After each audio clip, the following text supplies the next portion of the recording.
8. देखो मैं जा रही हूँ। इतनी भी क्या जल्दी है, पास आओ मेरे, I mean, हमारे। शिट, ये कहाँ फंस गई मैं कैसे जाऊँ यार यहाँ से। चुप एकदम। तुझे क्या करना है, आईएएस बनना है? हाँ, फ्रॉड करके तुझे आईएएस बनना है। तुझे क्या लगा कि हम तुझे पहचान नहीं पाएंगे? हाँ, क्या मतलब है तुम्हारा? ये मतलब तो तू हमें समझाएगी? हाँ, तो मोहिनी नाम है ना तेरा? मोहिनी? ये तुम्हें कैसे पता? तू एक धंधे वाली है, क्यों? है ना सच ये? तो मुझसे क्या चाहते हो तुम दोनों?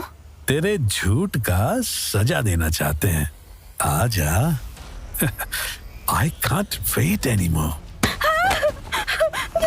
इतना बोलते ही रिया के ऊपर दोनों जंगली कुत्तों की तरह कूद पड़ते हैं। रिया को कुछ समझ नहीं आ रहा था कि सच क्या है, झूठ क्या है। उसके दिमाग में बस सुमन की बोली हुई बात याद आ रही थी, मगर उसे सब कुछ जुड़ा हुआ लगने जरूर लगा था। उसने कुछ सोचते हुए विजय की आंखों में देखा और बोला, मैं तुम्हारा सच जानती हूँ। विजय ये सुनते ही पीछे हट जाता है, जहाँ शौमिक रिया के पैरों में उलझा हुआ था। विजय नशे की हालत में शौमिक को धक्का देता है, जिस पे शौमिक इरिटेट होकर वापस से रिया के करीब आने लगता है। विजय रिया की तरफ वापस आके पूछने की कोशिश करता है, मगर शौमिक के कारण वो बार बार लड़खड़ा के रिया से दूर चला जा रहा था। दोनों ही शौमिक और विजय नशे में धुत हो चुके थे। बोल दूं तुम्हारा सच? तुम्हारी उंगलियां बहुत सुंदर है, एकदम भिंडी की तरह। Ladies fingers. क्या जानती है तू? विजय का गुस्सा बढ़ता जा रहा था। वो जोर से रिया का मुंह पकड़ लेता है। शौमिक नशे में धुत विजय को रिया के ऊपर से हटाने की कोशिश करने लगता है। शौमिक? क्या शौमिक लगा रखा है? शौमिक, हट जा वरना। चीख क्यों रहा है? शौमिक को नशे में कुछ समझ नहीं आ रहा था। वो बार बार रिया के साथ जबरदस्ती किए जा रहा था। रिया सब कुछ बर्दाश्त किए बस विजय को देखे जा रही थी। इतने में ही शौमिक विजय को रिया के पास से धक्का देने की कोशिश करता है और विजय पलट के शौमिक को पास रखी शैंपेन की बोतल से उसके सर पे मार देता है।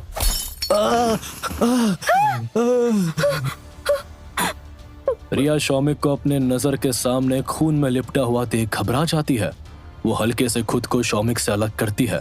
शौमिक लुढ़क के दूसरी तरफ गिर जाता है। ये क्या किया तुमने?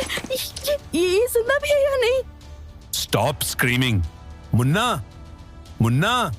विजय का नशा इस हादसे के बाद फट चुका था। उसके आलीशान मकान में खून के धब्बे फैले हुए थे।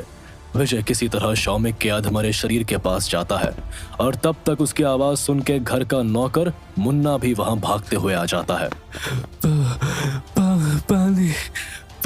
पानी। तुम जिंदा हो? You just get the fuck away from him. तुम्हारे पास दिमाग भी है या नहीं? मुन्ना, जल्दी से ये खून साफ करो और इस शौमिक को होश में लाओ। गॉड, मुझे यहाँ से निकलने का मौका ढूंढना चाहिए। रिया अपने कपड़े ठीक करती है और फिर कुछ दूर पे खड़े होके वहां से निकलने का बहाना ढूंढने लगती है। मैं पानी लेकर आती हूँ, किचन की तरह। Be quick. मैं तुझे छोड़ूंगा नहीं। शौमिक, मैं नशे में था और तू मुझे बार बार धक्के दे रहा था। पानी। Yes, we will get you help. मगर तुम ये इंसिडेंट को मीडिया में नहीं आने दोगे। सोच समझ के करना, जो भी करना। इसका असर पता है ना किसकी कैंपेन में पड़ सकता है। दूसरी तरफ रिया किचन में खड़े होके एक तरफ ही लगातार देखे जा रही थी। तभी उसकी नजर किचन के खिड़की पे पड़ती है। यहाँ से भागने की कोशिश कर सकती हूँ। फक, मैंने ये लाइफ इमेजिन नहीं की थी भगवान। रिया कुछ सोच समझ के हॉल में वापस आती है, हाथ में पानी का बोतल लिए। वो पानी विजय शर्मा के पास जाके देती है। शौमिक अब वहां पे नहीं था। मुन्ना सारे खून के धब्बों को साफ करने में बिजी था। विजय अभी भी थोड़ा कंफ्यूज्ड हालत में बैठा था। सब बिजी लग रहे हैं, यही सही मौका है। रिया सामने रखी टेबल पर से अपनी किताब उठाती है और वहां से उठ के जाने लगती है। हमारी बात अभी खत्म नहीं हुई है। तुम्हें क्या पता है मेरे बारे में? वो मैं बस खुद को बचाने के लिए कहानी बना रही थी, मुझे माफ कर दो। तुम पागल हो क्या, या मुझे पागल समझती हो? जो तुम जब जो बोलोगी वो मैं चुपचाप मान लूंगा।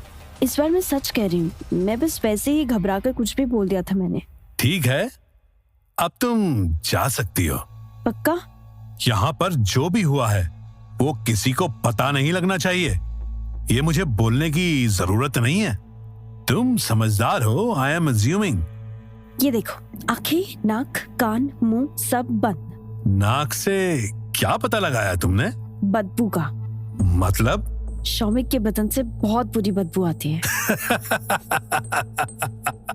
Okay then. रिया जल्दी जल्दी उठ के दरवाजे की तरफ भागती है, मानो जैसे अगर वो 2 मिनट और रुकी तो जैसा फिल्मों में होता है बिल्कुल वैसे ही कोई पीछे से उस पे गोली चला देगा। सितारे, कार खोल।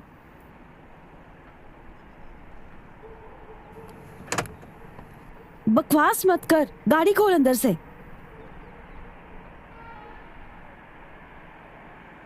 हाँ। रिया जल्दी से गाड़ी के अंदर घुसती है, तभी उसके फोन पे बबीता का कॉल आता है।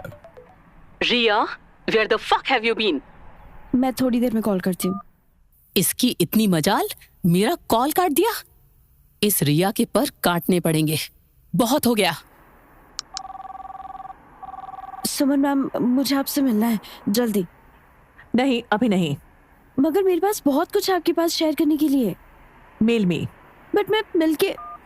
रिया फोन वापस बैग में डाल के आंखें बंद कर थोड़ी देर खिड़की के पास सर रख के सो जाती है।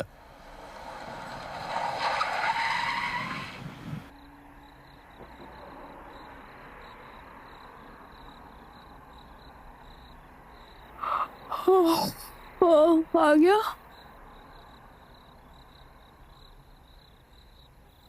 नहीं, ये तो मेरा घर नहीं है।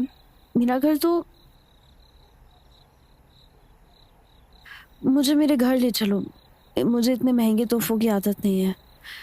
ये क्या मैसेज है?